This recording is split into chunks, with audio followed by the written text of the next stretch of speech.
All right, everybody, welcome to another read along with the Chattering Magpie and the gang. Hey, gang, how are you doing?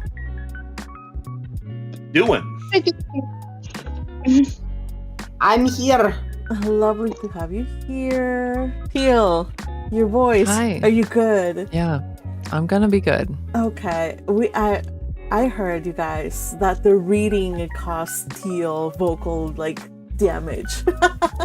No. You did so good last time. Thank you for taking over that long wall of text. But we're gonna give you a break. But you're still gonna read just a smaller rule. Yeah. Yay. Magpie's listening to Teal complain about reading so much, and she's like, "Aw, poor baby." Now, to be clear, it wasn't reading too much on Wednesday. It was I know. after the stream Thursday. I did a tabletop role-playing session, and it went really well. But I had to talk a lot for 4 hours. Wow. Oh, what? Sweet. Okay. What were you playing? As long as you had fun. Yeah. Yeah. Well, I'm just happy that you're here, and we're gonna have a nice read along. We're picking up from last week, last read along, last Wednesday, when we finished the story of Luigi and I don't know, all kinds of lore from this world. Very interesting stories. But now we're back on our story, like the actual Count of Monte Cristo and Edmond Dantes' shenanigans. So I hope you guys are excited for that. But before we jump in, just want to say hello to the folks on the chat. Look at you. It's all yay. It's just yay. And at the end, Fuji petals floating in river. All right, yay. We're ready for your summary because we should just get started. Take it away, please. Last time on the Count of Monte Cristo, Signor Pastrini gave his tale of Luigi Vampa. Luigi was a particularly gifted shepherd boy who drew the attention of the local nobility with his intelligence, earning him a small stipend. This eventually turned into a series of small favors that led to him being eloquent, well-armed, and able to get audience with the nobility and criminal elite in equal measure. He wanted for little aside from his beloved Teresa, until the two went to a party held by a local noble. There, Teresa drew the eye of the nobility, who could offer her far more than he, so he made a vow to get those things for her to her. This initially resulted in the burning down of a noble's estate to cover up the theft of a dress, and later to the killing of a notorious criminal, Cucumetto, to both protect his beloved and take his place. He also, seemingly, met Sinbad the sailor in his youth. Now the two Frenchmen are headed to the Colosseum by a much safer route.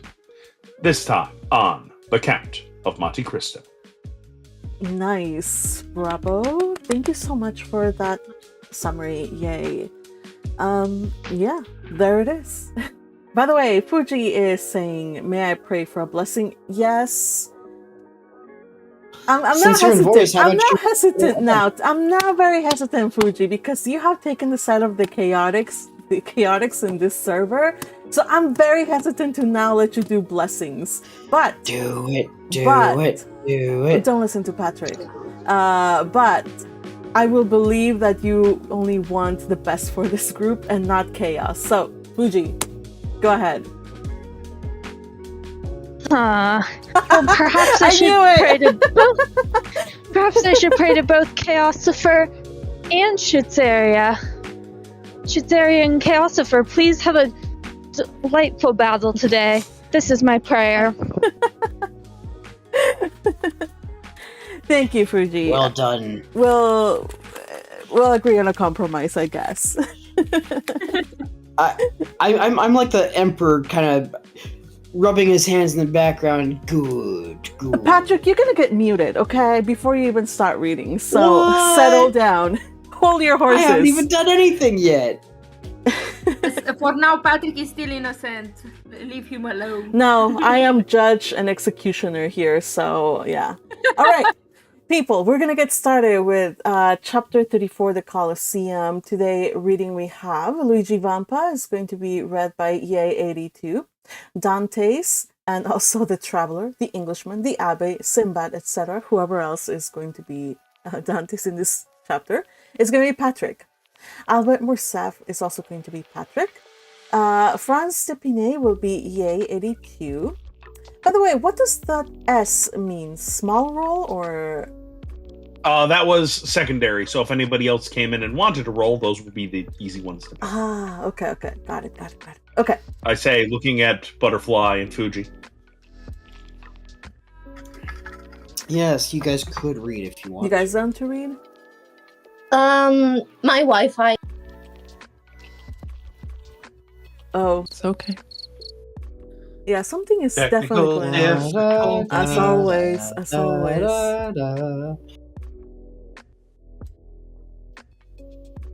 Yeah, something is going on my end. But okay, let's just continue on. Did anybody want to read anything? Besides, like, Fuji, do you want to read anything?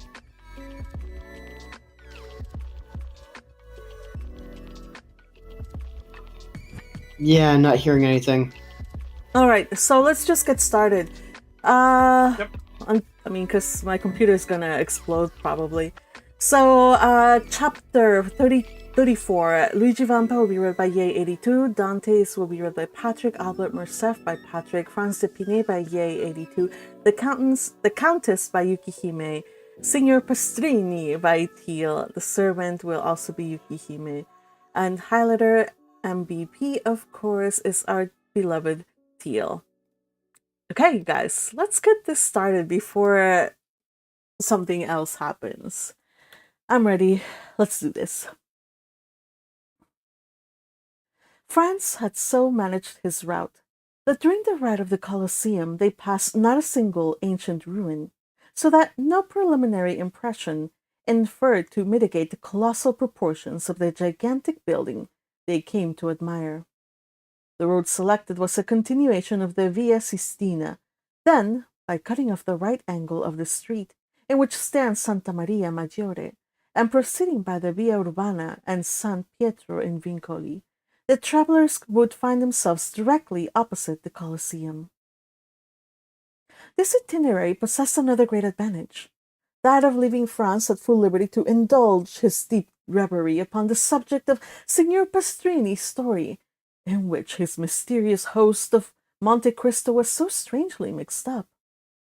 Seated with folded arms in a corner of the carriage, he continued to ponder over the singular history he had so lately listened to, and to ask himself an interminable number of questions touching its various circumstances, without, however, arriving at a satisfactory reply to any of them.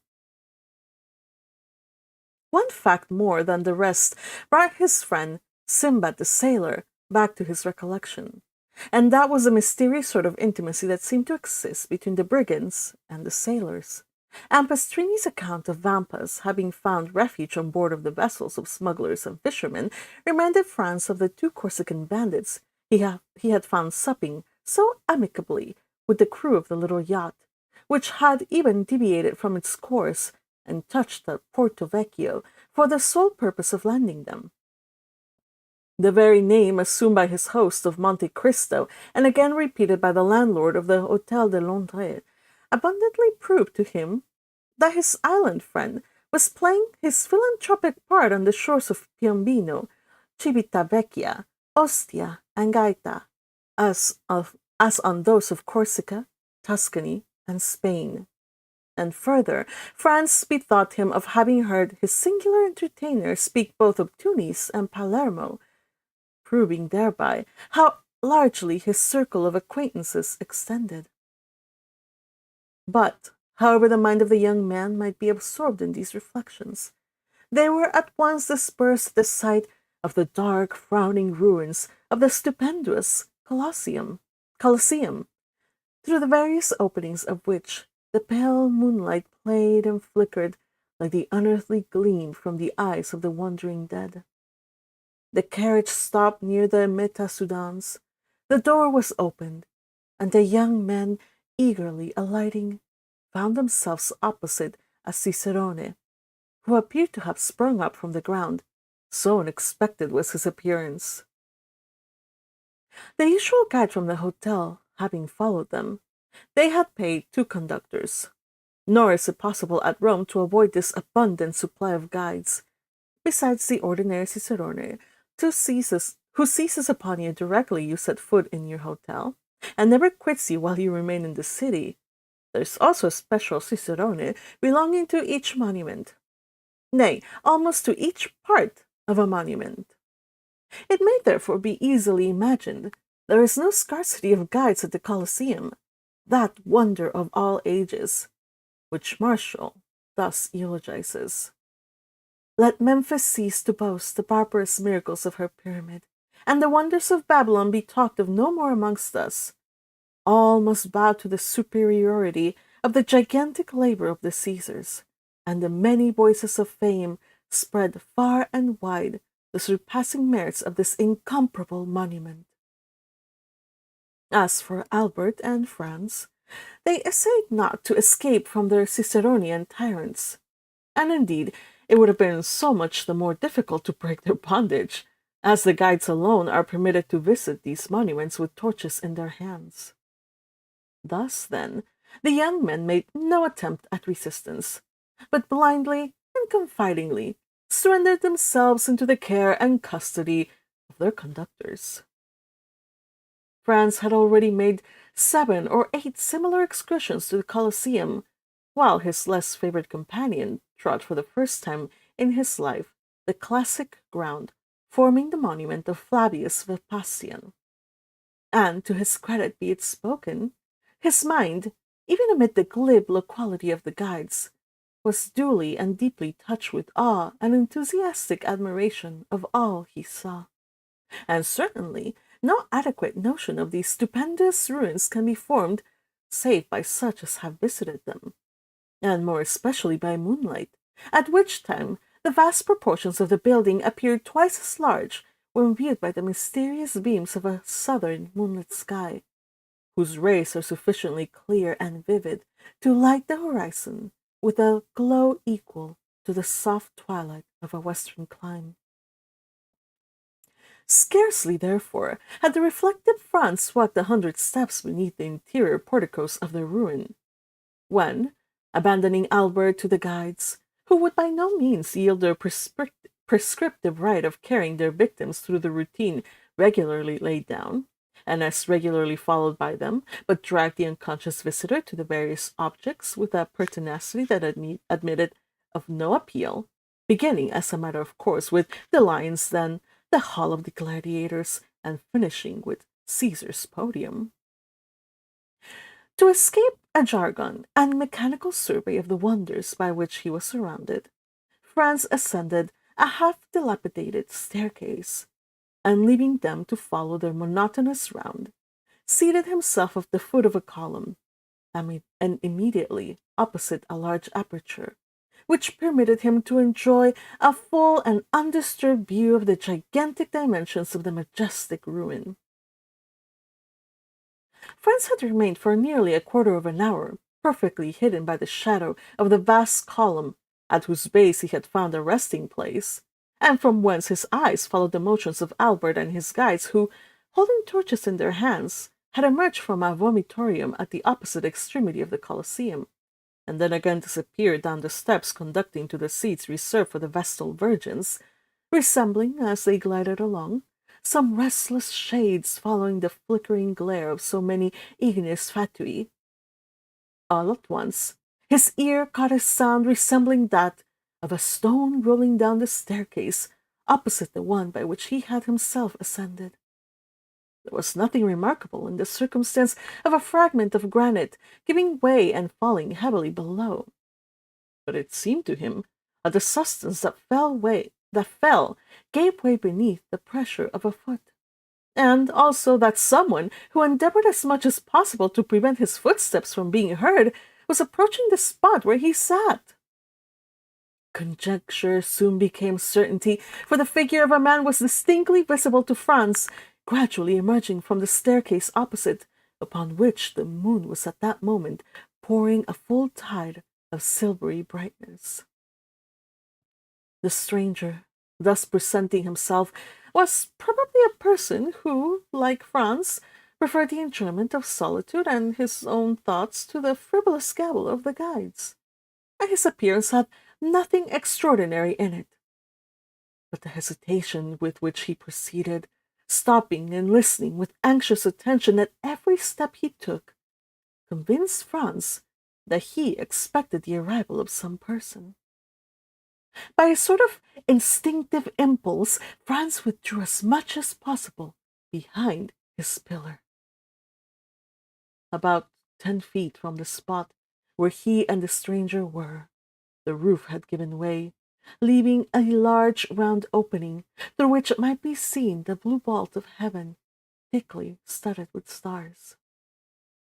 Around this opening, which had possibly for ages permitted a free entrance to the brilliant moonbeams that now illuminated the vast pile, grew a quantity of creeping plants, whose delicate green branches stood out in bold relief against the clear azure of the firmament. While large masses of thick, strong, fibrous shoots forced their way through the chasm and hung floating to and fro like so many waving strings. The person whose mysterious arrival had attracted the attention of Franz stood in a kind of half-light that rendered it impossible to distinguish his features, although his dress was easily made out. He wore a large brown mantle, one fold of which, thrown over his left shoulder, served likewise to mask the lower part of his countenance, while the upper part was completely hidden by his broad-brimmed hat. The lower part of his dress was more distinctly visible by the bright rays of the moon, which, entering through the broken ceiling, shed their refulgent beams on feet cased in elegantly made boots of polished leather, over which descended fashionably cut trousers of black cloth. From the imperfect means Franz had of judging, he could only come to one conclusion, that the person whom he was thus watching certainly belonged to no inferior station of life.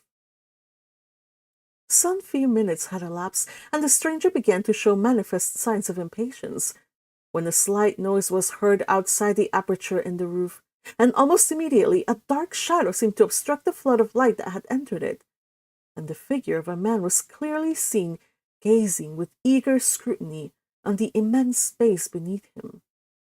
Then, as his eye caught sight of him in the mantle, he grasped a floating mass of thickly matted boughs, and glided down by their help within 3 or 4 feet of the ground, and then leaped lightly on his feet. The man who had performed this daring act with so much indifference wore the Trastevere costume. I beg your Excellency's pardon for keeping you waiting, but I don't think I'm many minutes after my time. 10 o'clock has just struck by the clock of St. John Letran. Oh, say not a word of being late. 'Tis I who am too soon. But even if you caused me to wait a little while, I should have felt quite sure that the delay was not occasioned by any fault of yours. Your Excellency is perfectly right in so thinking. I came here direct from the castle of St. Angelo, and I had an immense deal of trouble before I could get a chance to speak to Beppo. And who is Beppo? Oh, Beppo is employed in the prison, and I give him so much a year to let me know what is going on within His Holiness's castle. Indeed. You are a provident person, I see. Why, you see, no one knows what may happen. Perhaps some of these days I may be entrapped, like poor Peppino, and may be very glad to have some little nibbling mouse to gnaw the meshes of my net, and so help me out of prison. Briefly, what did you learn?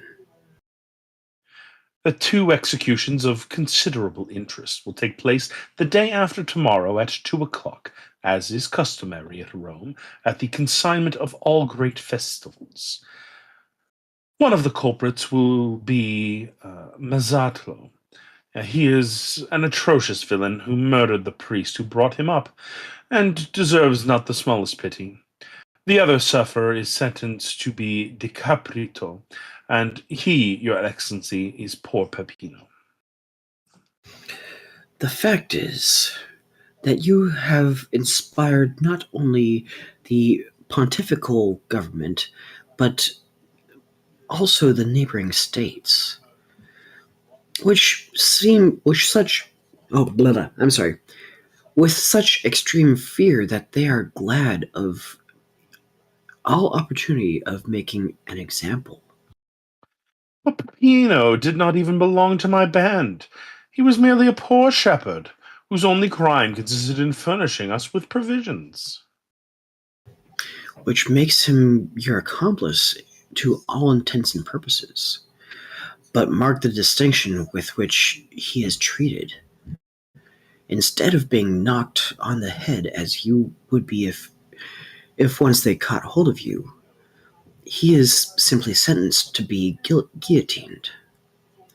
By which means, too, the amusements of the day are diversified, and there is a spectacle to please every spectator. Without reckoning the wholly unexpected, who I am preparing to surprise them with. My good friend, excuse me for saying that you seem to me precisely in the mood to commit some wild or extravagant act. Perhaps I am.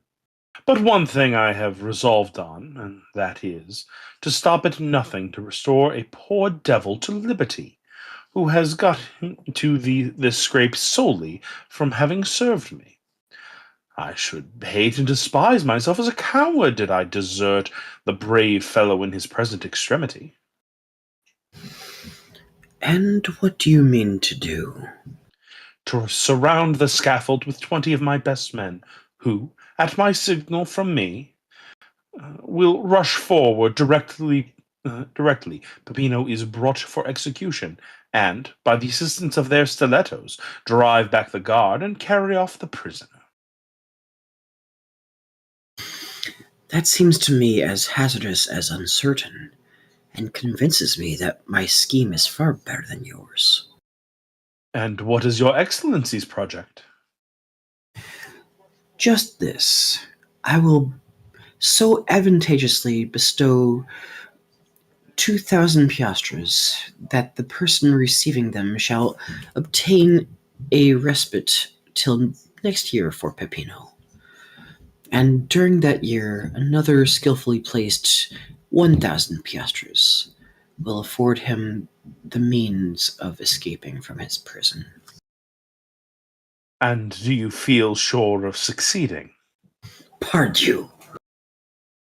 Exclaimed the man in the What cloak, did your suddenly expressing himself in French. What did your Excellency say? I said, my good fellow, that I would do more single-handed by the means of gold than you and your troop could effect with stilettos, pistols, carbines, and blunderbusses included. Leave me, then, to act, and have no fears for the result.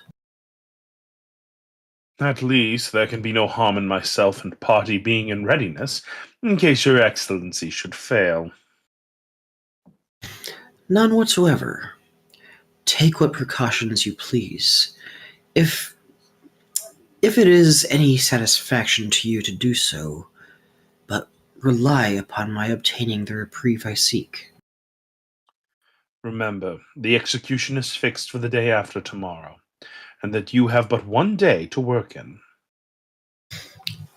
And what of that? Is not a day divided into 24 hours, each hour into 60 minutes, and each minute subdivided into 60 seconds?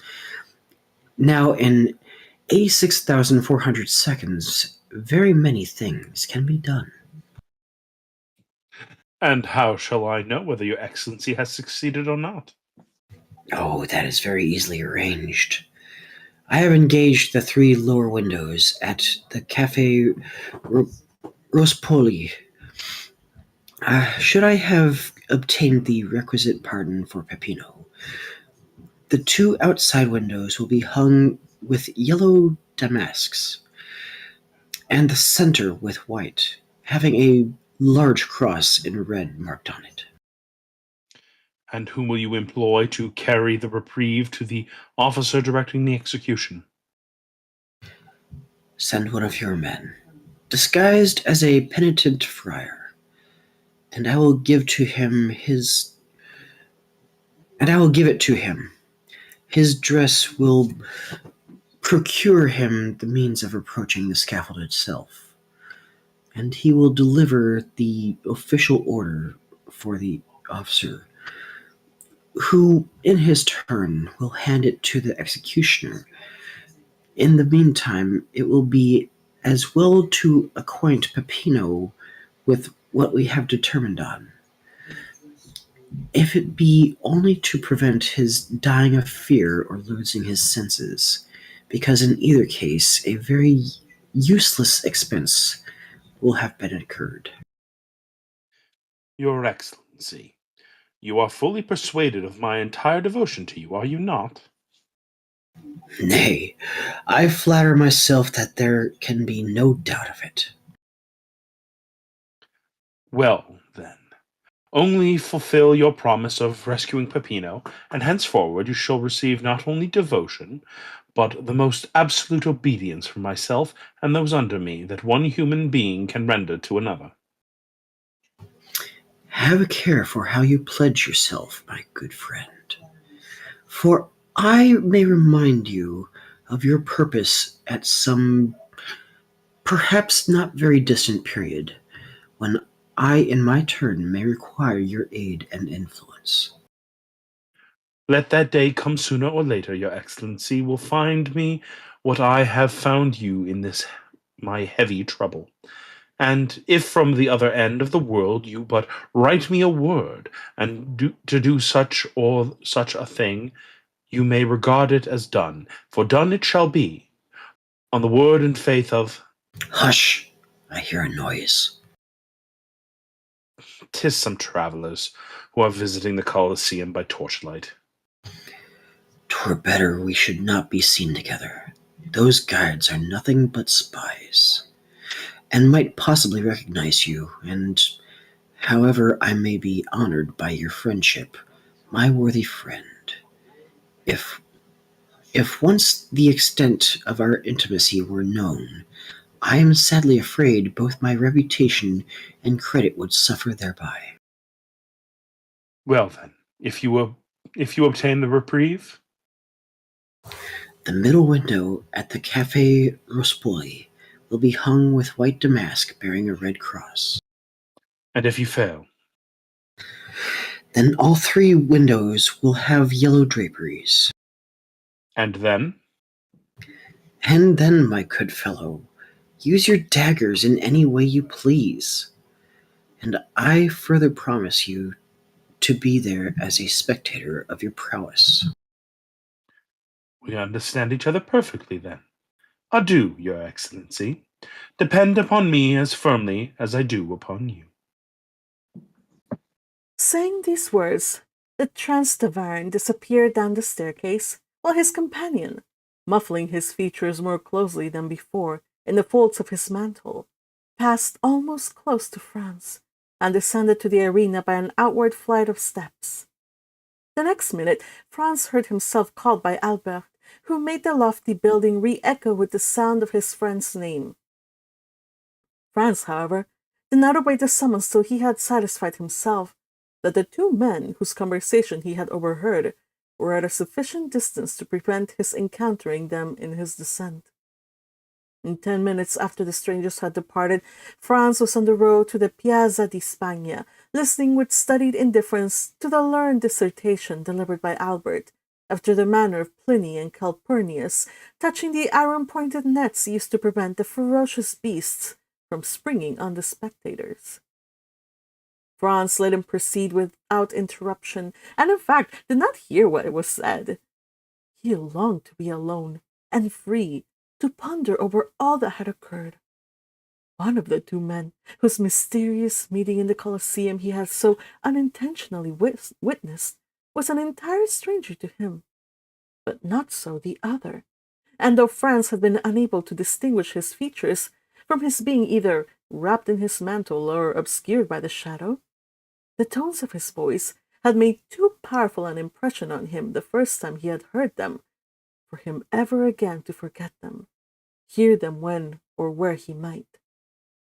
It was more especially when this man was speaking in a manner of half jesting, half bitter, that Franz's ear recalled most vividly the deep, sonorous, yet well-pitched voice that had addressed him in the grotto of Monte Cristo, and which he heard for the second time amidst the darkness and ruined grandeur of the Colosseum.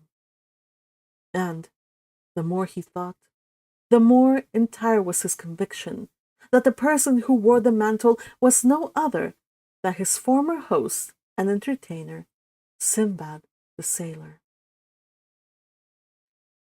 Under any other circumstances, Franz would have found it impossible to resist his extreme curiosity to know more of so singular a personage, and with that intent have sought to renew their short acquaintance. But in the present instance, the confidential nature of the conversation he had overheard made him, with propriety, judge that his appearance at such a time would be anything but agreeable. As we have seen, therefore, he permitted his former host to retire without attempting a recognition, but fully promising himself a rich indemnity for his present forbearance should chance afford him another opportunity. In vain did Franz endeavor to forget the many perplexing thoughts which assailed him. In vain did he court the refreshment of sleep. Slumber refused to visit his eyelids, and the night was passed in feverish contemplation of the chain of circumstances standing to prove the identity of the mysterious visitant to the Colosseum with the inhabitant of the grotto of Monte Cristo. And the more he thought, the firmer grew his opinion on the subject. Worn out at length, he fell asleep at daybreak, and did not wake till late. Like a genuine Frenchman, Albert had employed his time arranging for the evening's diversion. He had sent to engage a box at the Teatro Argentina, and Franz, having a number of letters to write, relinquished the carriage to Albert for the whole of the day. At 5 o'clock, Albert returned, delighted with his day's work. He had been occupied in leaving his letters of introduction, and had received in return more invitations to balls and routs that it would be possible for him to accept. Besides this, he had seen, as he called it, all the remarkable sights at Rome. Yes, in a single day he had accomplished what his more serious-minded companion would have taken weeks to effect. Neither had he neglected to ascertain the name of the piece to be played that night at the Teatro Argentina, and also what performers appeared in it. The opera of Parisina was announced for representation, and the principal actors were Coselli, Moriani, and La Specchia. The young men, therefore, had reason to consider themselves fortunate in having the opportunity of hearing one of the best works by the composer of Lucia di Lammermoor, supported by three of the most renowned vocalists of Italy. Albert had never been able to endure the Italian theatres with their orchestras from which it was impossible to see, and the absence of balconies or open boxes. All these defects pressed hard on a man who had still his stall at the booth, and had shared a lower box at the opera. Still, in spite of this, Albert displayed his most dazzling and effective costumes each time he visited the theatres. But alas, his elegant toilette was wholly thrown away, and one of the most worthy representatives of Parisian fashion had to carry with him the mortifying reflection that he had nearly overrun Italy without meeting a single adventure. Sometimes Albert would affect to make a joke of his want of success, but internally he was deeply wounded and his self-love immensely piqued. To think that Albert de Morcerf, the most admired and sought after of any young person of his day, should thus be passed over and merely have his labor for his pains. And the thing was so much more annoying as, according to the characteristic modesty of a Frenchman, Albert had quitted Paris with the full conviction that he had only to show himself in Italy to carry all before him, and that upon his return he should astonish the Parisian world with the recitals of his numerous love affairs. Alas, poor Albert! None of those interesting adventures fell in his way. The lovely Genoese, Florentines, and Neapolitans were all faithful, if not to their husbands, at least to their lovers, and thought not of changing even for the splendid appearance of Albert de Morcerf. All he gained was a painful conviction that the ladies of Italy have this advantage over those of France, that they are faithful even in their infidelity. Yet he could not restrain a hope that in Italy, as elsewhere, there might be an exception to the general rule. Albert, besides being an elegant, well-looking young man, was also possessed of a considerable talent and ability. Moreover, he was a viscount, a recently created one, certainly, but in the present day it is not necessary to go as far back as Noah in tracing a descent, and a genealogical tree is equally estimated, whether it dated from 1399 or merely 1815. But to crown all these advantages, Albert de Morcerf commanded an income of 50,000 livres, a more than sufficient sum to render him a personage of considerable importance in Paris. It was therefore no small mortification to him to have visited the most of the principal cities in Italy without having excited the most trifling observation. Albert, however, hoped to indemnify himself for all these slights and indifferences during the carnival, knowing full well that among the different states and kingdoms in which this festivity is celebrated, Rome is a spot where even the wisest and gravest throw off the usual rigidity of their lives and deign to mingle in the follies of this time of liberty and relaxation. The carnival was to commence on the morrow. Therefore Albert had not an instant to lose in setting forth the programme of his hopes, expectations, and claims to notice. With this design he had engaged a box in the most conspicuous part of the theatre, and exerted himself to set off his personal attractions by the aid of the most rich and elaborate toilette. The box taken by Albert was in the first circle, although each of the 3 tiers of boxes is deemed equally aristocratic, and is, for this reason, generally styled the nobility's boxes. And although the box engaged for the 2 friends was sufficiently capacious to contain at least a dozen persons, it had cost less than would be paid at some of the French theatres for admitting merely 4 occupants. Another motive had influenced Albert's selection of this seat. Who knew but that, thus advantageously placed, he might not in truth attract the notice of some fair Roman, and an introduction might ensue that would procure him the offer of a seat in a carriage or a place in a princely balcony from which he might behold the gaieties of the carnival.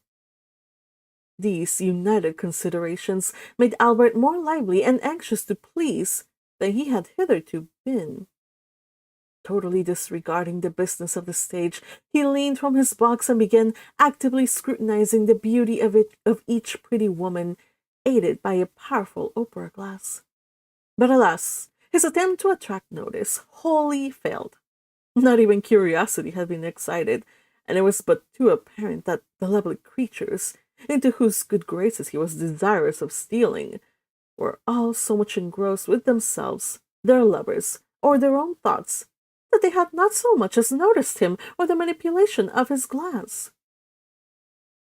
The truth was that the anticipated pleasures of the carnival, with the Holy Week that was to succeed it, so filled every fair breast as to prevent the least attention being bestowed even on the business of the stage.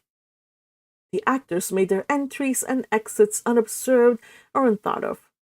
At certain conventional moments, the spectators would suddenly cease their conversation or rouse themselves from their musings to listen to some brilliant effort of Moriani's, a well-executed recitative by Coselli, or to join in loud applause at the wonderful powers of La Specchia. But that momentary excitement over, they quickly relapsed to their former state of preoccupation or interesting conversation. Toward the close of the first act, the door of a box which had been hitherto vacant was opened. A lady entered to whom France had been introduced in Paris, where, indeed, he had imagined she still was. The quick eye of Albert caught the involuntary start with which his friend beheld the new arrival, and turning to him, he said hastily, Do you know who this? Do you know who the woman who just entered that box? Yes, what do you think of her? Oh, she is perfectly lovely. What a complexion! And such magnificent hair. Is she French? No, a Venetian. And her name is? Countess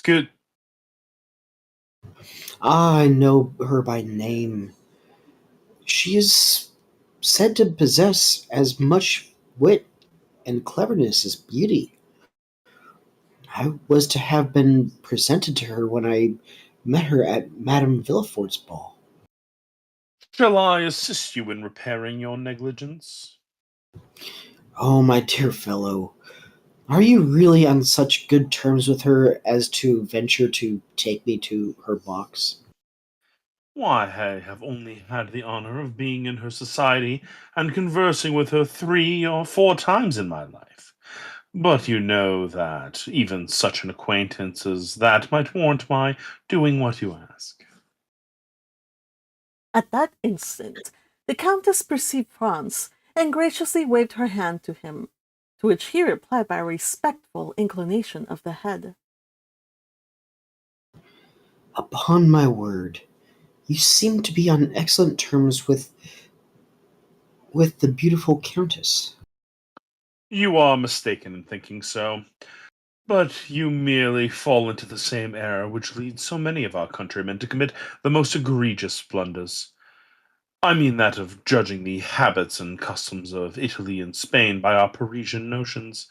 Believe me, nothing is more fallacious than to form an estimate of the degree of intimacy you may suppose existing among persons by the familiar terms they seem upon. There is a similarity of feeling at this instant between ourselves and the Countess, nothing more. Is there indeed, my good fellow? Pray tell me, is it sympathy of heart? No, of taste. And in what matter has this congeniality been the congeniality of mind been evinced? By the Countess's visiting of the Colosseum, as we did last night, by the moonlight, and nearly alone. You were with her then? I was. And what did you say to her? Oh, we talked of the illustrious dead, of whom the magnificent ruin is a glorious monument. Upon my word, you must have been a very entertaining companion alone, or all but alone, with a beautiful woman in such a place of sentiment as the Colosseum, and yet to find nothing better to talk about than the dead. All I can say is, if I if ever I should get such a chance, the living should be my theme. And you will probably find your theme ill chosen. But never mind the past. Let us only remember the present. Are you going to keep your promise of introducing me to the fair subject of our remarks? Certainly. Directly the curtain falls on the stage. What a confounded long time this first act lasts.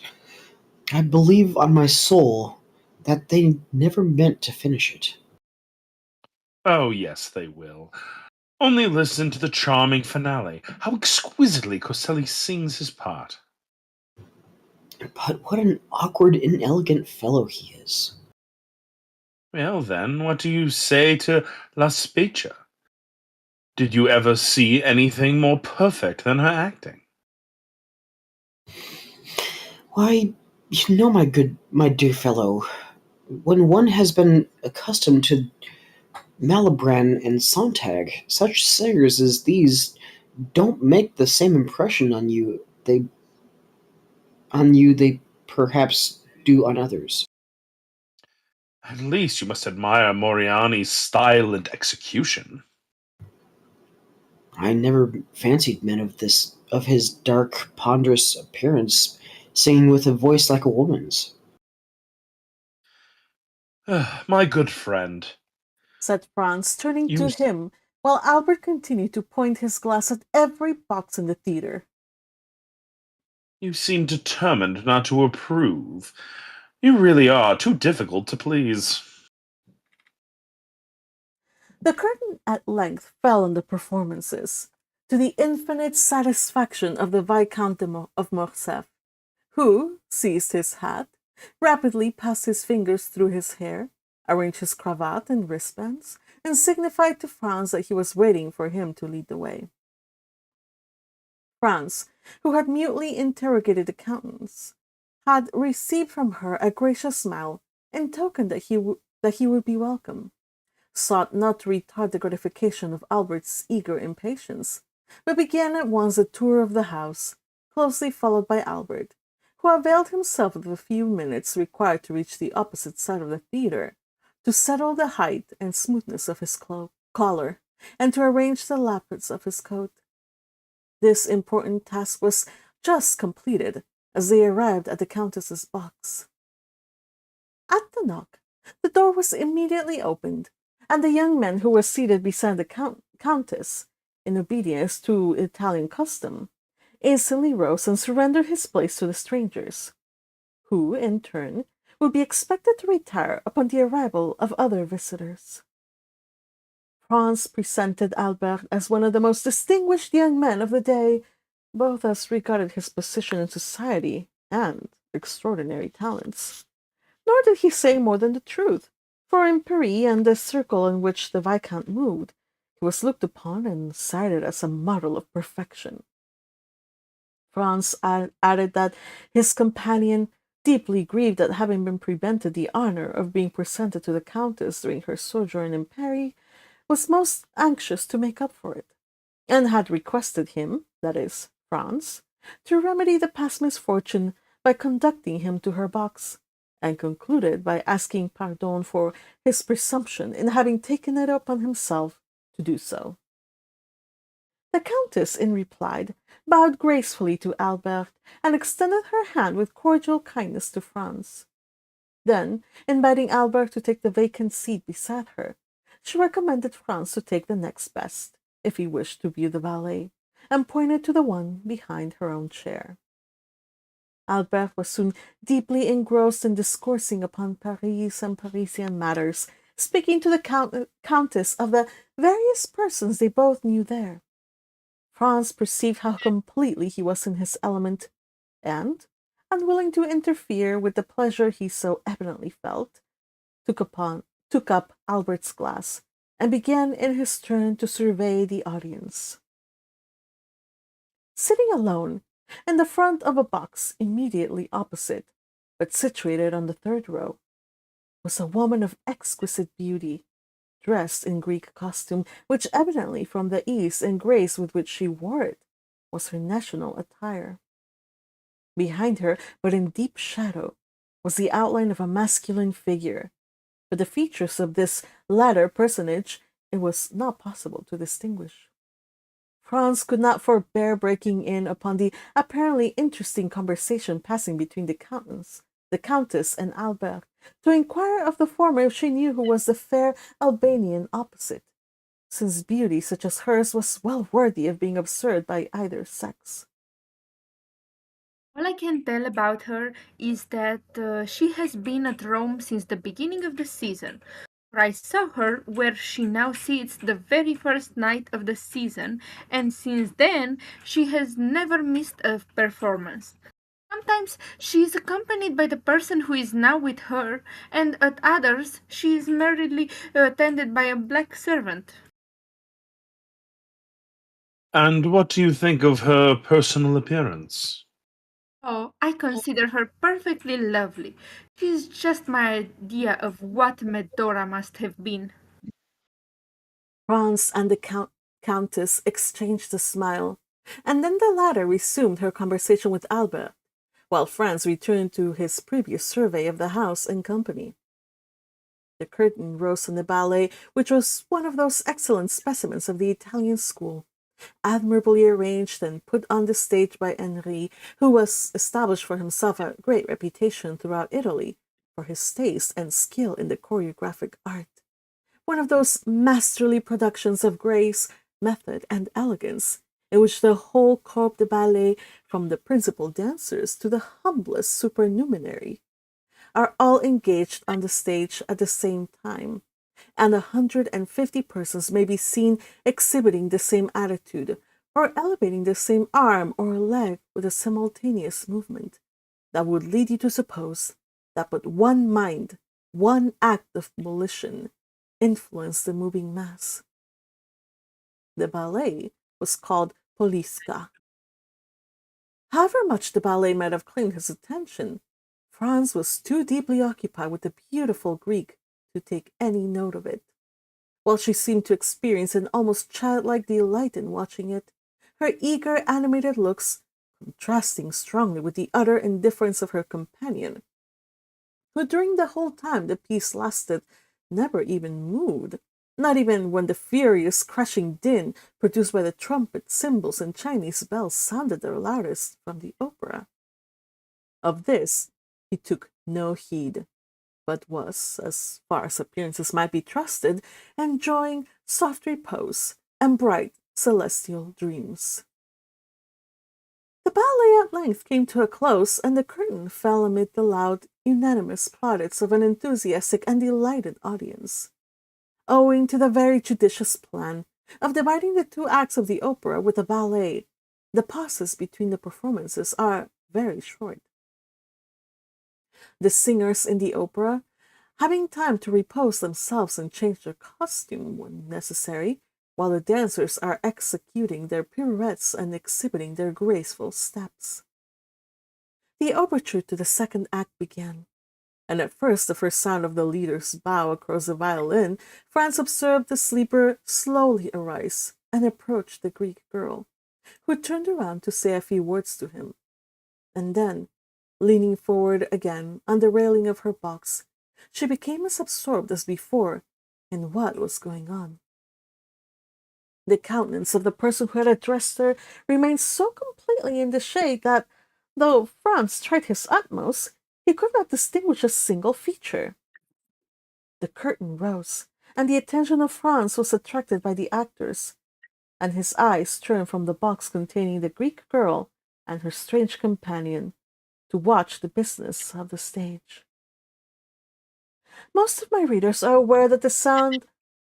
Sorry, hold on a second. Most of my readers are aware that the second act of Parisina opens with the celebrated and effective duet in which Parisina, while sleeping, betrays to Arso the secret of her love for Ugo. The injured husband goes through all the emotions of jealousy until conviction seizes on his mind. And then, in a frenzy of rage and indignation, he awakens his guilty wife to tell her that he knows her guilt and to threaten her with his vengeance.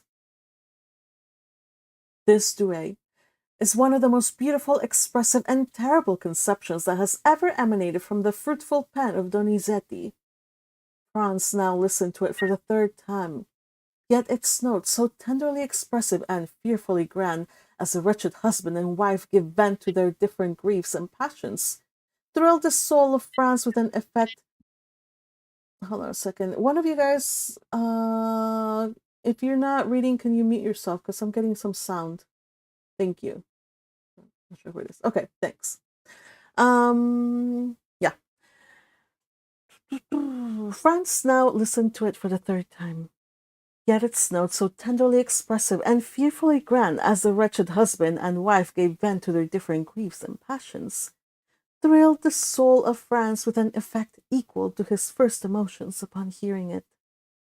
Excited beyond his usual calm demeanor, Franz rose with the audience and was about to join the loud, enthusiastic applause that followed. But suddenly, his purpose was arrested, his hands fell by his sides, and the half-uttered bravos expired on his lips. The occupant of the box in which the Greek girl sat appeared to share the universal admiration that prevailed, for he left his seat to stand up in front, so that, his countenance being fully revealed, Franz had no difficulty in recognizing him as a mysterious inhabitant of Monte Cristo, and the very same person he had encountered the preceding evening in the ruins of the Colosseum, and whose voice and figure had seemed so familiar to him. All doubt of his identity was now at an end. His singular host evidently resided at Rome. The surprise and agitation occasioned by this full confirmation of Francis' former suspicion had no doubt imparted a corresponding expression to his features, for the Countess, after gazing with a puzzled look at his face, burst into a fit of laughter and begged to know what had happened. Countess, I asked you a short time since if you knew any particulars respecting the Albanian lady opposite. I must now beseech you to inform me who and what is her husband. Nay, I know no more of him than yourself. Perhaps you never before noticed him? What a question, so truly French. Do you not know that we Italians have eyes only for the men we love? True. All I can say is, continued the Countess, taking up the lorgnette and directing it toward the box in question, that the gentleman whose history I am unable to finish seems to me as though he had just been dug up. He looks more like a corpse permitted by some friendly grave digger to quit his tomb for a while and revisit this earth of ours than anything human. How ghastly pale he is! Oh, he is always as colorless as you now see him. Can you know him? Oh, pray do, for heaven's sake, tell us about. Is he a vampire or a resuscitated corpse or what? I fancy I have seen him before, and I even think he recognizes me. And I can well understand, said the Countess, shrugging up her beautiful shoulders as though an involuntary shudder passed through her veins, that those who have once seen that man will never be likely to forget him. The sensation experienced by Franz was evidently not peculiar to himself. Another and wholly uninterested person felt the same unaccountable awe and misgiving. Well? Inquired Franz after the Countess had had a second time directed her lorgnette at the box. What do you think of our opposite neighbor? Why, that he is no other than Lord Ruthven himself in a living form. This fresh allusion to Byron drew a smile to Franz's countenance, although he could but allow that if anything was likely to induce belief in the existence of vampires, it would be the presence of such a man as the mysterious personage before him. I must positively find out who and what he is. No, no, you must not leave me. I depend upon you to escort me home. Oh, indeed, I cannot permit you to go. Is it possible that you entertain any fear? I'll tell you. Byron had the most perfect belief in the existence of vampires and even assured me that he had seen them. The description he gave me perfectly corresponds with the features and character of the man before us. Oh, he is the exact personification of what I have been led to expect. Coal black hair, large, bright, glittering eyes in which a wild, unearthly fire seems to be burning, the same ghastly paleness. Then observe, too, that the woman with him is altogether unlike all others of her sex. She is a foreigner, a stranger. Nobody knows who she is, or where she comes from. No doubt she belongs to the same horrible race he does, and is like himself a dealer in magical arts. I entreat of you not to go near him, at least tonight, and if tomorrow your curiosity will still continue as great, pursue your researches if you will. But tonight you neither can nor shall. For that purpose I mean to keep you all to myself. Franz protested he could not defer his pursuit till the following day, for many reasons.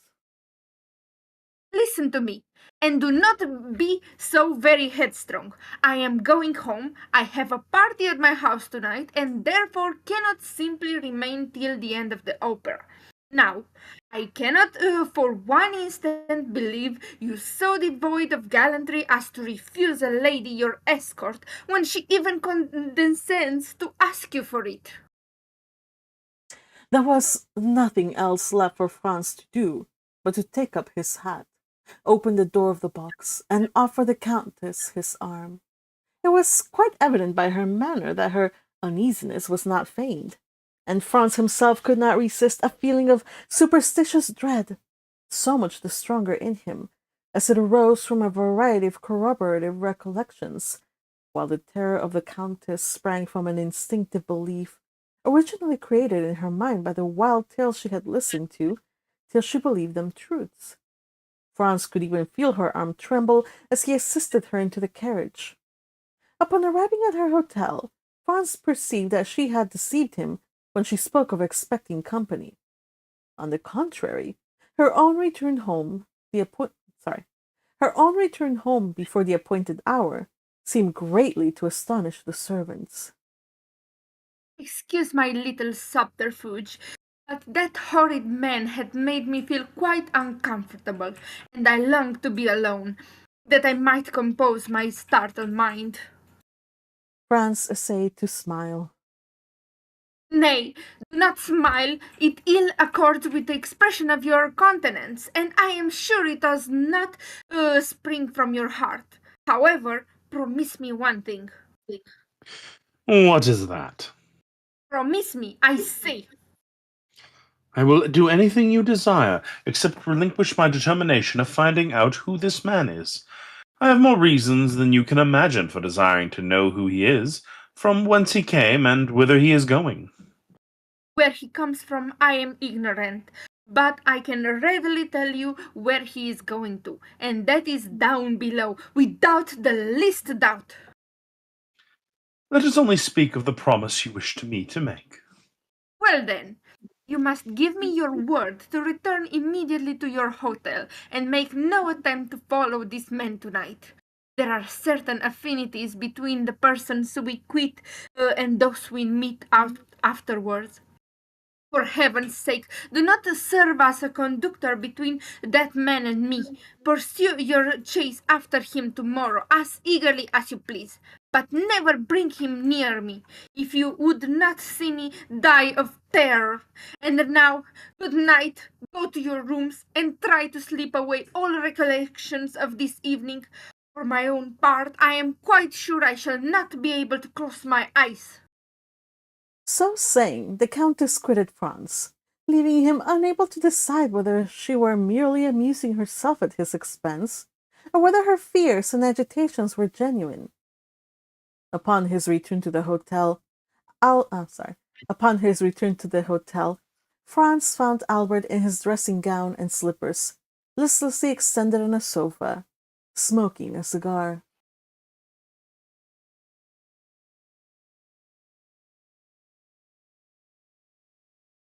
Patrick? Oops, I wasn't paying attention. I'm sorry. My dear fellow, is it really you? Why, I did not expect to see you before tomorrow. My dear Albert, I am glad of this opportunity to tell you, once and forever, that you entertain a most erroneous notion concerning Italian women. I should have thought the continual failures you have met with in all your own love affairs might have taught you better by this time. Upon my soul, these women would puzzle the very devil to read them aright. Why, here they give you their hand, they press yours in return, they keep up a whispering conversation, permit you to accompany them home.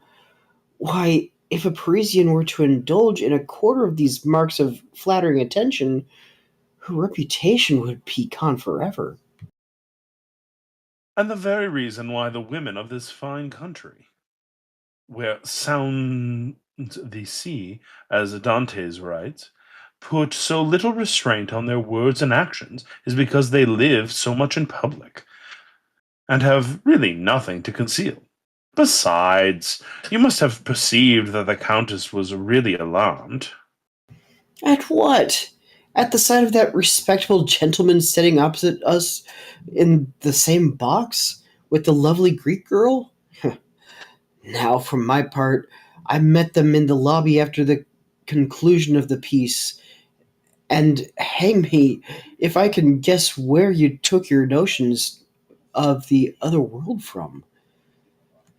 I can assure you that this hobgoblin of yours is a deuced fine looking fellow, admirably dressed. Indeed, I feel quite sure from the cut of his clothes they are made by a first rate Paris tailor, probably Blin or Human. He was rather too pale, certainly, but then paleness is always looked upon as a strong proof of aristocratic descent and distinguished breeding. Franz smiled, for he well remembered that Albert particularly prided himself on the entire absence of color in his own complexion. Well, that tends to confirm my own ideas, that the Countess's suspicions were destitute alike of sense and reason. Did he speak in your hearing, and did you catch any of his words? I did, but they were uttered in the Romaic dialect.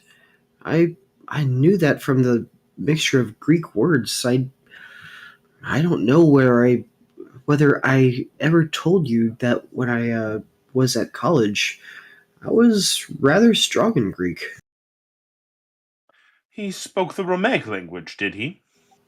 I think so. That settles it. 'Tis he, past all doubt. What do you say? Nothing, nothing. But tell me, what were you thinking about when I came in?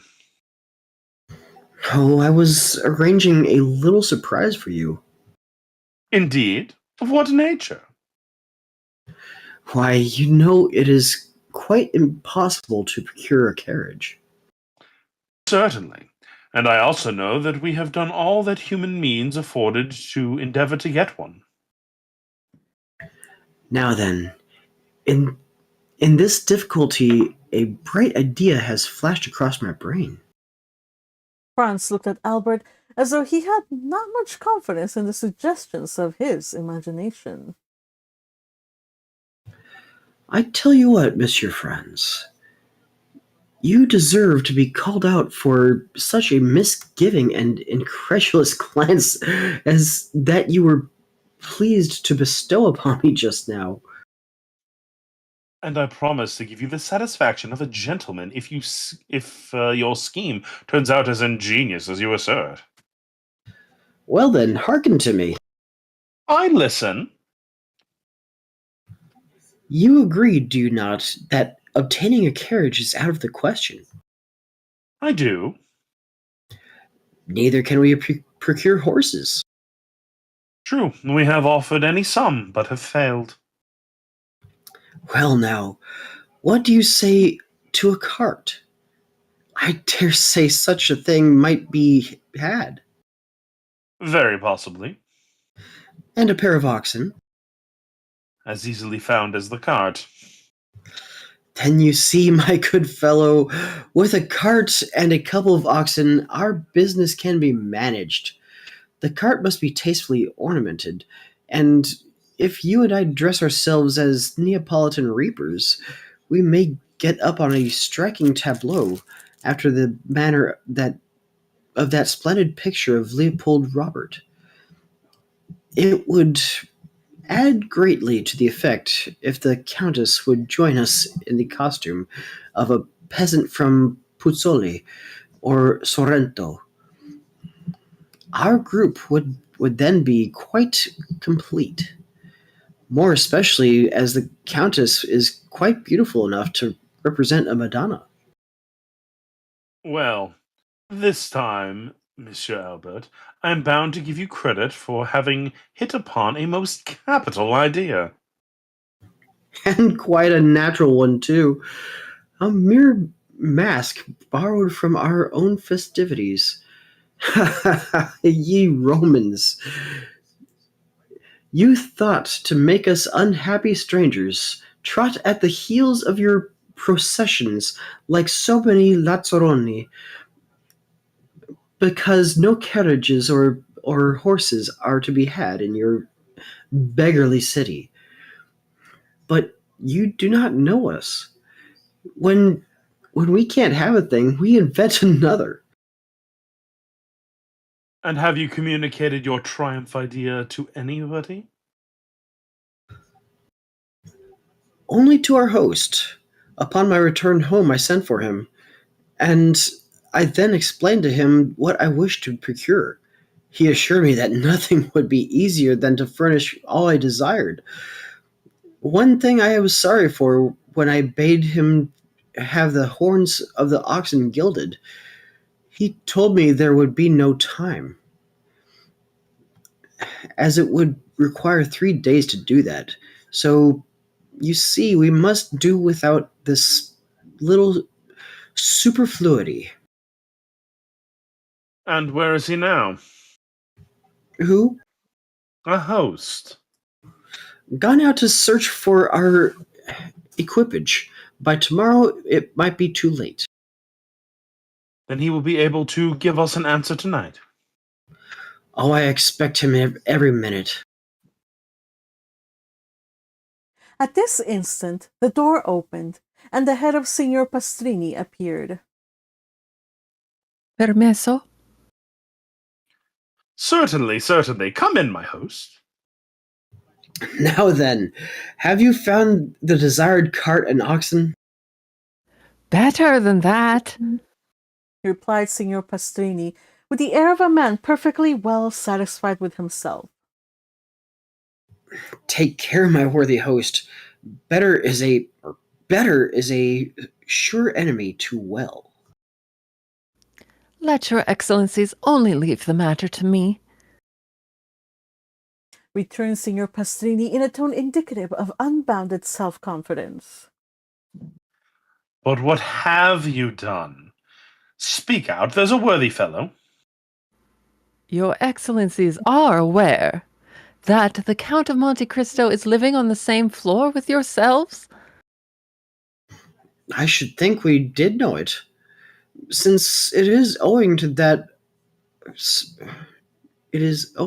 that circumstance that we are packed into these small rooms, like two poor students in the back streets of Paris.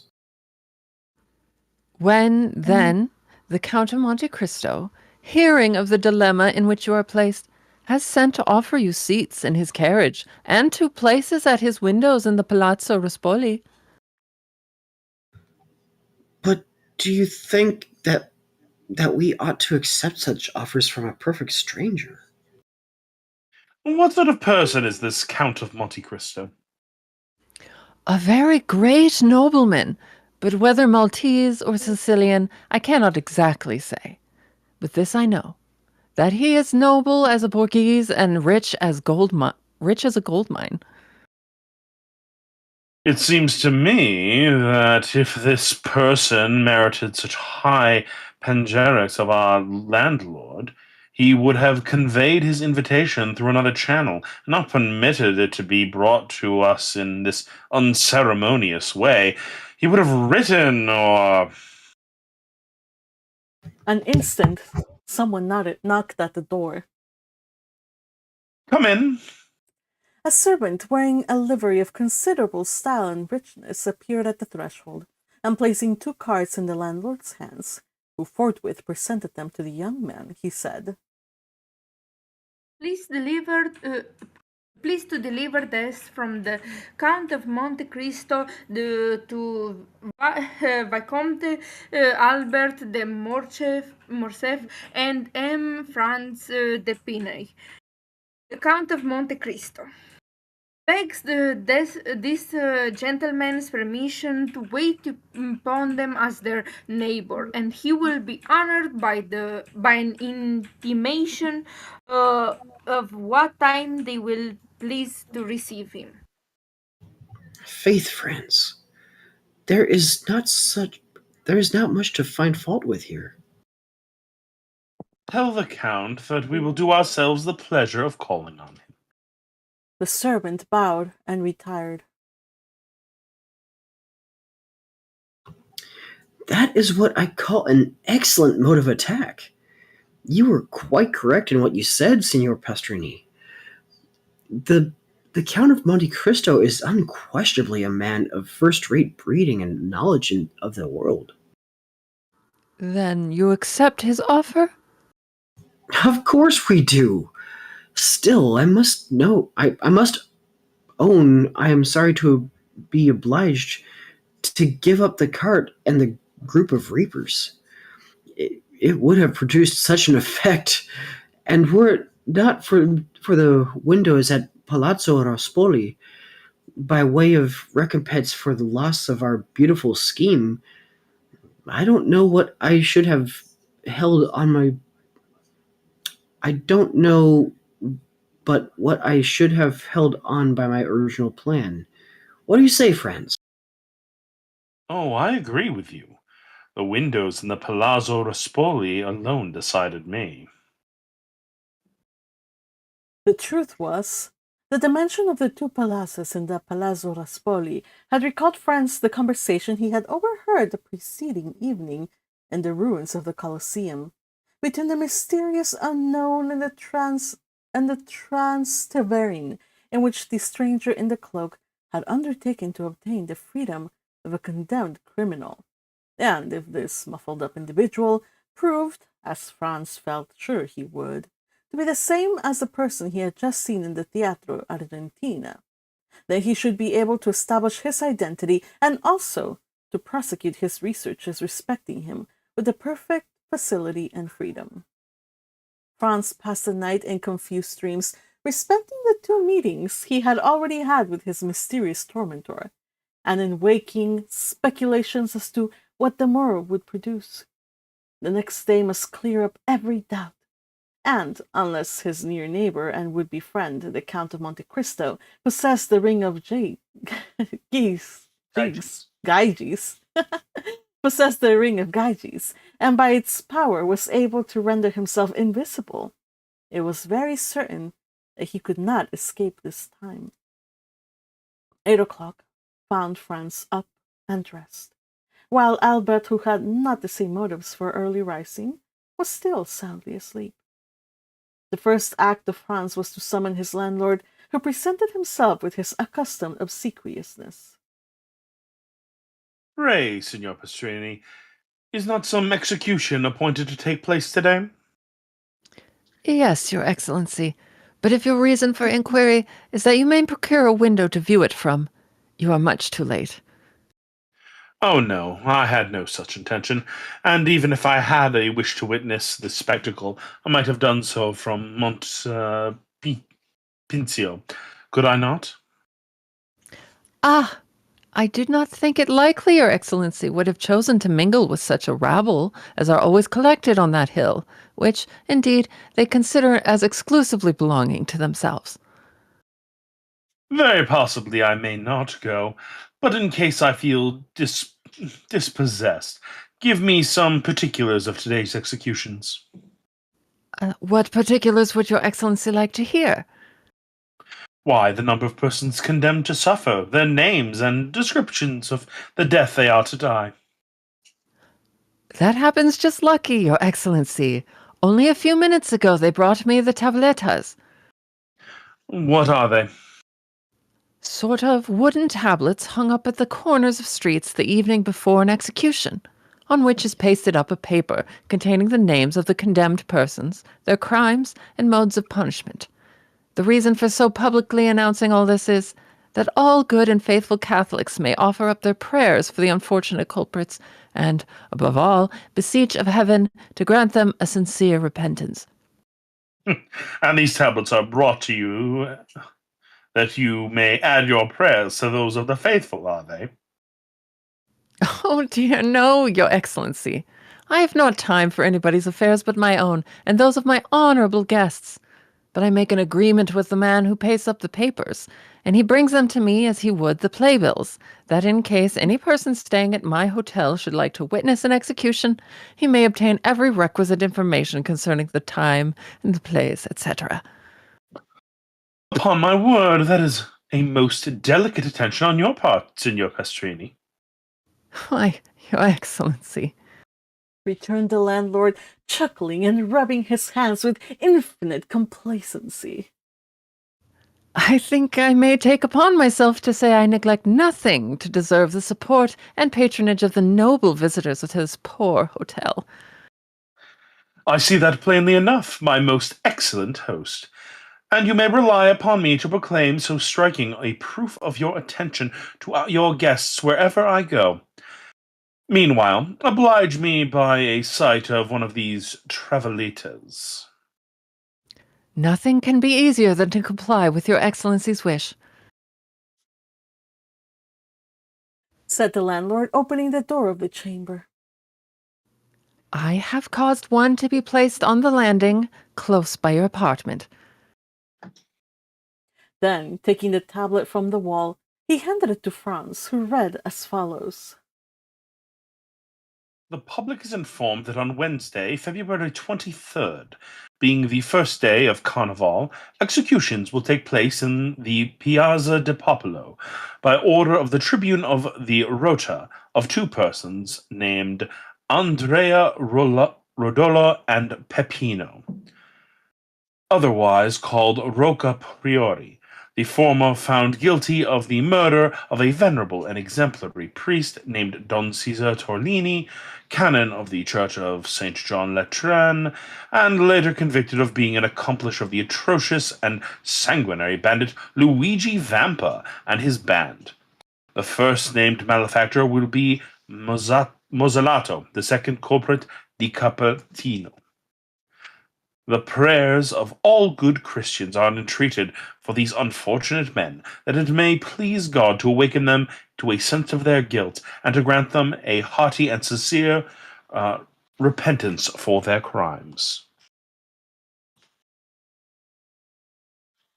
This was precisely what Franz had heard the evening before in the ruins of the Colosseum. No part of the program differed. The names of the condemned persons, their crimes, and mode of punishment all agreed with his previous information. In all probability, therefore, the Transteverin was no other than the bandit Luigi Vampa himself, and the man shrouded in the mantle, the same as he had known as Sinbad the Sailor, but who, no doubt, was still pursuing his philanthropic expedition in Rome, as he had already done at Porto Vecchio and Tunis. Time was getting on, however, and Franz deemed it advisable to awaken Albert, but at the moment he prepared to proceed to his chamber, his friend entered the room in perfect costume for the day. The anticipated delights of the carnival had so run in his head as to make him leave his pillow long before his usual hour. Now, my excellent Signor Pastrini, since we are both ready, do you think we may proceed at once to visit the Count of Monte Cristo? Most assuredly. The Count of Monte Cristo is always an early riser, and I can answer for his having been up these 2 hours. Then you really consider we shall not be intruding if we pay our respects to him directly? Oh, I am quite sure. I will take all the blame on myself if you find I have led you into an error. Well then, if it be so, are you ready, Albert? Perfectly. Let us go and return our best thanks for his courtesy.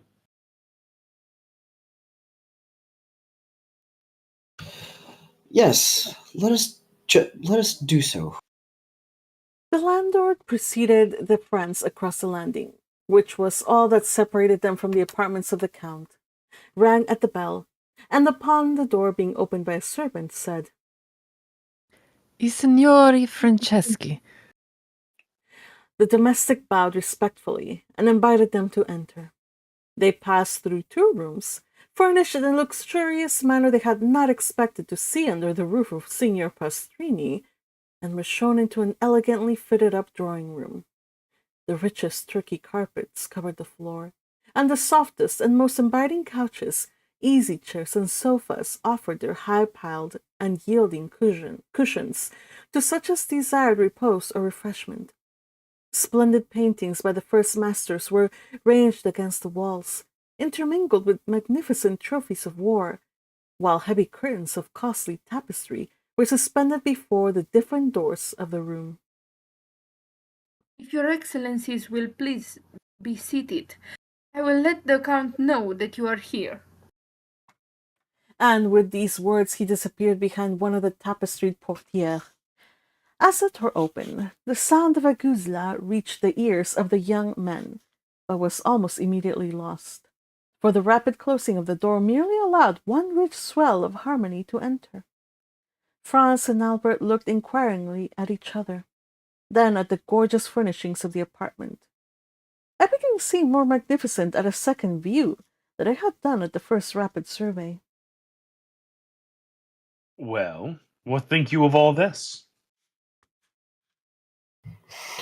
Why, upon my soul, my dear fellow, it strikes me that our elegant and attentive neighbor must either be some successful stock jobber who has speculated in the fall of the Spanish funds, or some prince traveling incog. Hush, hush. We shall ascertain who and what he is. He comes. As Franz spoke, he heard the sound of a door turning on its hinges, and almost immediately afterwards the tapestry was thrown aside, and the owner of all these riches stood before the 2 young men. Albert instantly rose to meet him, but Franz remained, in a manner, spellbound on his chair. For the person of him who had just entered, he recognized not only the mysterious visitant to the Colosseum and the occupant of the box at the Teatro Argentina, but also his extraordinary host of Monte Cristo. End of chapter. Yeah, you guys, that was a long chapter. That Yeah. was a chapter. Wow. And surprisingly well timed for, Halloween. Yeah, we got mentions of executions, dressing up, vampires. I did not expect to be thrown directly into, oh, we're talking about vampires right when I'm here. What a coincidence. She was like, I am among friends. Exactly. By the way, I was reading you guys' chat about the Mazzatello, Because I was like, I know the second one is decapitation. That's pretty self-explanatory. But yeah, thank you, Teal. I was gonna look it up, and I did look it up, but you already had it there. It's being unalived by a maze, and I found some pictures that I'm like, oh shoot, yeah, they just Yeah, it's pretty inhumane. it's pretty awful. Yeah, no, that Yeah, the I methods. still go ahead. The methods of ending certain inmates back in the day are definitely not friendly methods. Yeah, so this one was actually just left for individuals convicted of particularly odious crimes, which, if we remember what the first man did, he did actually something pretty bad. He killed a priest that had taken care of him, looked after him. He went around and he killed him like in cold blood. So, you know, like that's double whammy. You not just killed, you kill a priest, you kill and it's not just any priest, but somebody that like it was What was the name of the hero from Les Mis? Jean Valjean? Jean Valjean. Wasn't Jean Valjean the inspector? No, that's Javert. Priest. I don't know if they. I don't think they gave priest a name. No, I wasn't talking about the priest. I was talking about the inmate who changed his identity. But yeah, Jean Valjean. So yeah, definitely not Jean Valjean. He just stole from the priest. Yeah, but in this one he killed the priest. It said it requires minimal skill on the part of the executioner and superhuman acquiescence by the victim. So, well, I don't know. It's just it was pretty bad. They said this. The mallet would be raised, swung through the air to gain momentum, and then brought down into the head of the prisoner. The condemned was usually knocked unconscious, so then the throat of the prisoner would then be slit with a knife. So, pretty gruesome. Kind of makes me think of The Walking Dead when Negan made his introduction to the party. Oh yeah. By the way, you guys, I sorry I haven't watched that, but just going back to the book, I found myself like, okay, so the protagonist here is France, because I'm pretty interested to know how, just to point out that Edmond Dantes is not going directly after Albert. He's just kind of like beguiling Albert's bestie. Like, it's Albert the one that's catching up on all these clues and putting together this puzzle. And I'm wondering if maybe like he had intended Albert to be that person, but somehow Franz was the one that got caught in the net. Or if that was intentional. I don't know. The indirect way is probably the best way, but he really is putting a lot of thought and a lot of effort into, luring these two youngins in. Also, you guys. Yeah. Also, you guys, I was expecting like bandits and drama at the Colosseum. Like, I expected like what the movie shows, like there's suddenly, thieves are upon them, and then that's where the Count of Monte Cristo swoops in, like Hollywood style. But no, this is how they met. I'm surprised. What do you guys think? Yeah, it's interesting. All the like adaptations of it that I've ever seen, like they definitely would have a cut and combined all these things into that one scene. But honestly, I kind of prefer this way where they're taking their time. Yeah, of course. It's the other one is like an action, like, ooh, Batman comes in, it's cool for like the movie, but in this one it's like you're piecing together, like you're seeing somebody, who it is, but you're seeing somebody piece together like all the clues, and then for the reveal, Count of Monte Cristo. So Yeah, kind of got a mystery element to it. It's very neat. But all the while, Albert was supposed to be like his quarry. He's like super clueless. This guy is. He's just like, oh, cool. Let's just go with the flow.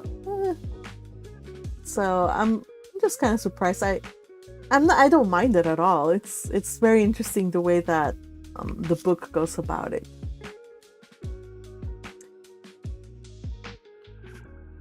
All right. So let me see. I know it was a very long stream, so I think we probably are just going to end soon.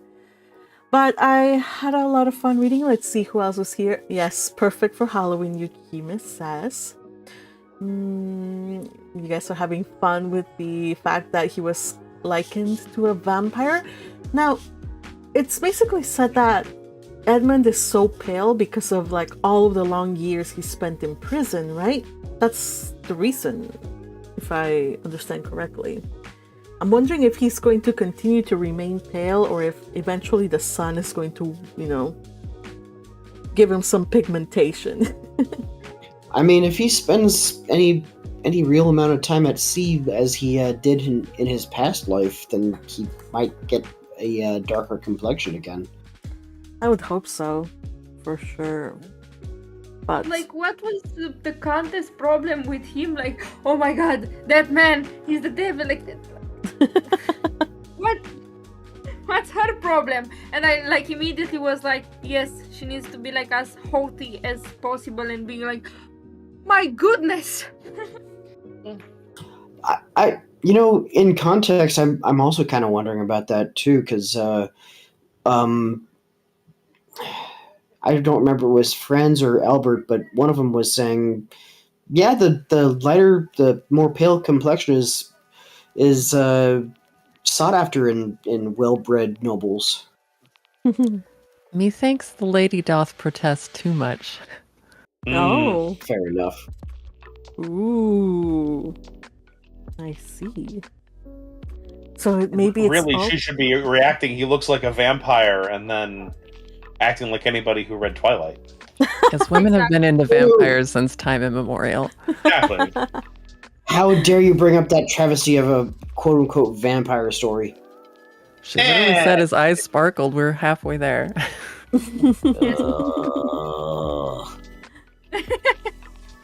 Let people enjoy their books. It's fine. Yeah. I prefer Anne Rice. She did good vampires. Let's not get people's yums. All right. I will judge, damn it. So let me not get started, because it only happens that men look down upon women's literature and as like some sport, and I don't appreciate it. There we go. Whoa. So, Anne Rice. That is not a man. Young women's literature.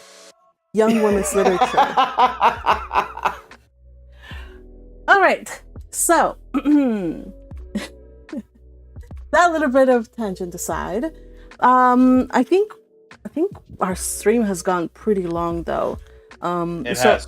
So I'm just gonna say, like, be sure to tune in. I'm really excited to see what's gonna happen now. Like, all of my expectations, they're like out the window, because this is definitely not the plot of the movie. I'm excited to see that they have the beautiful Greek girl, because only one adaptation, as far as I know, has featured her. So I'm wondering if she's gonna play the same role. We'll see. Those of you who watched the Count of Monte Cristo with us, the French one, the 2024 one, know what I'm talking about. So we'll see. Other than that, you guys, I think we're just gonna see you on Wednesday or Sunday if you are part of our gang. If you want to join us, you can do so by joining the Chattering Magpie. And then at the noble tier above, you have access to a Discord server. And before we go, just want to Join us, please. By the way, Yay, these videos that you posted, what are they? Oh, those are the Count of that's the Count of Monte Cristo anime. The one Him that looking like a vampire. you're kidding. Yeah. I'm not kidding. That's what it looks like. Okay, hold on. Let me see if I can get it. Show it. How do I do this? Copy message link.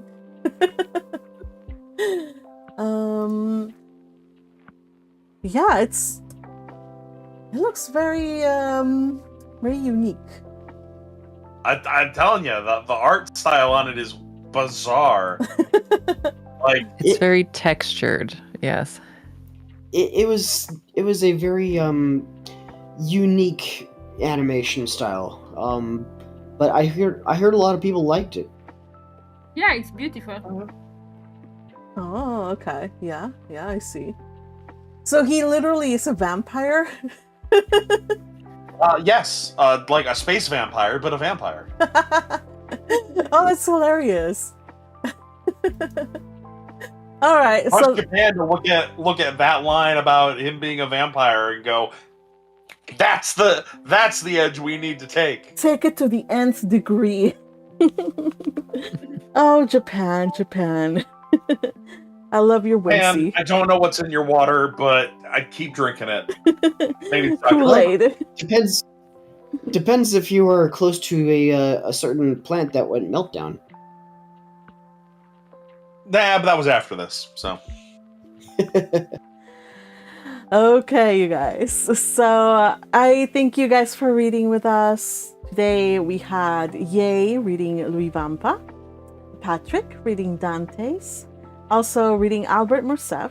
Ye read Franz Stipenier, Yukihime read The Countess and the Servant, and Teal, we gave you a break, Teal, read Signor Pastrini. Of course, thank you to our highlighter, MVP, and we hope that you join us next time, everybody, as we continue on with the next chapter of The Count of Monte Cristo. Until then, everybody, do take care and say bye-bye, gang. Bye, gang. Bye-bye, gang. Have a good Adios. evening, Your Excellency. Have a good, Arrivederci. safe evening. Adios.